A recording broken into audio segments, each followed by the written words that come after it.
little bit about Marabino Archimede. This is a wine coming from Noto. It's in the south part of Sicily, the very, very, very south point.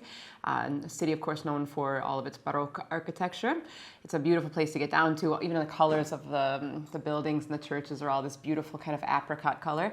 And I love being down in Sicily because my favorite breakfasts, of course, are down there. Everything, the ricotta is magic, and you get to eat brioche stuff with gelato or granita for breakfast, and it's completely normal.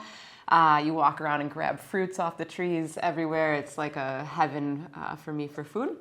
We are speaking of Nero d'Avola for this particular grape, 100%. And this particular wine is coming from vines that he has that are up to about 50 years old, or actually probably even beyond 50 years old at this point. I actually remember the actual vineyard. We were in it, and I remember taking plums off of his fruit trees. There are fruit trees all around, and all the vines are done in a little albarello style, so they're just kind of like a little freestanding bush. They look like all these little sculptures. And Pier Paolo Messina, who, if you don't know him from Marabino, we consider him just a genius. He's one of the few winemakers that we work with that actually does make a slightly larger quantity of bottles every year. But he's able to farm in a way that doesn't turn them into industrial wines at all. He farms biodynamically, organically.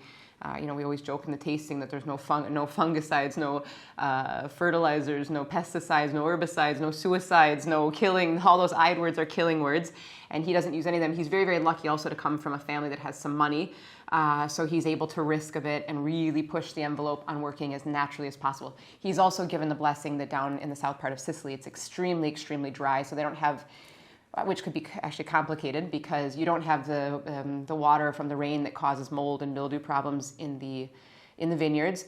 But on the contrary, you also have temperatures that can exceed 100 degrees very regularly through the summer. And so not having water could be an issue, except obviously we don't irrigate in Italy. And so these vines the roots have worked their way several meters down into the soil. And down there, they're able to take a little bit of humidity and moisture from the soil, and they're fine.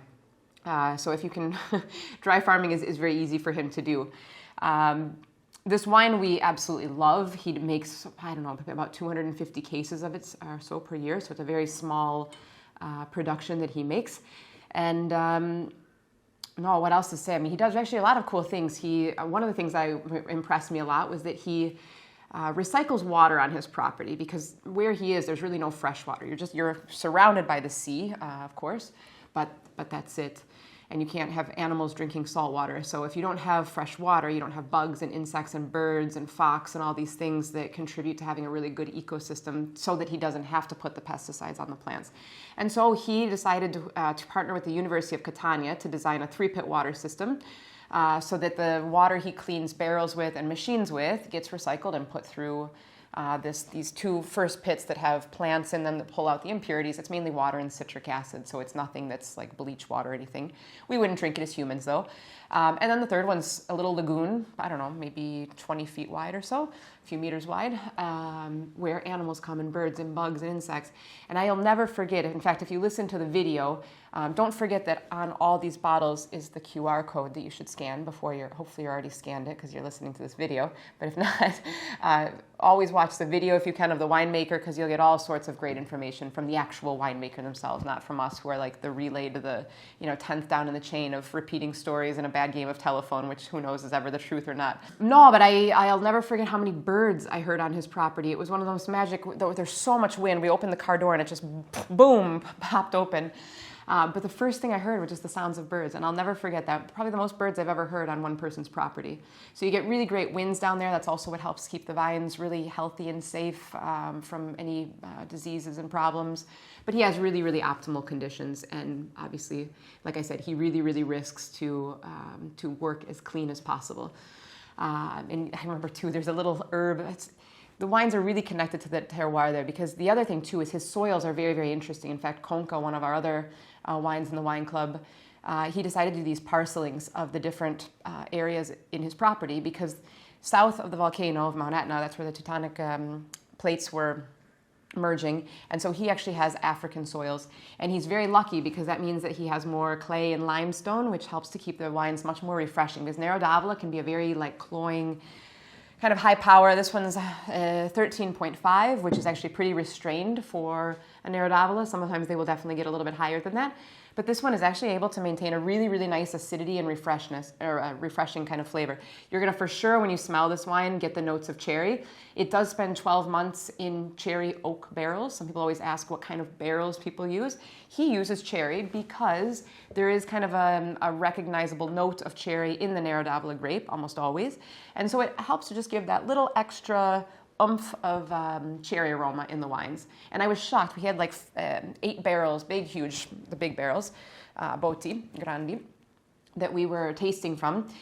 And he had one of those was cherry. And when we tasted from the little spigot there to taste the wine directly from the barrel, I was shocked. It was like drinking cherry juice, because we actually make cherry wine in Michigan. So it was like brought me right back to that moment. But it's interesting that it does give it a little extra kick of cherry.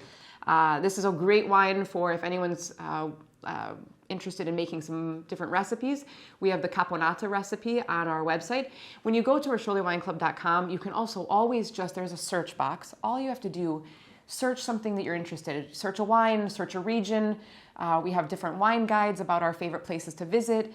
If you want to find recipes, they're on there. Cacio e pepe, all sorts of different things. But we also have the caponata recipe, so feel free to click through on that and try it. This is also, ironically, they consider tuna, red tuna, basically a red meat in Sicily. So this is actually a perfect pairing for nice grilled tuna, or we have some beautiful tuna that are in jars under oil, but I know finding in the US that can be very, very challenging. Even the most expensive ones I buy are never, they're more like cat food. But tuna is perfect for this. Anything spicy, salami goes beautiful with this.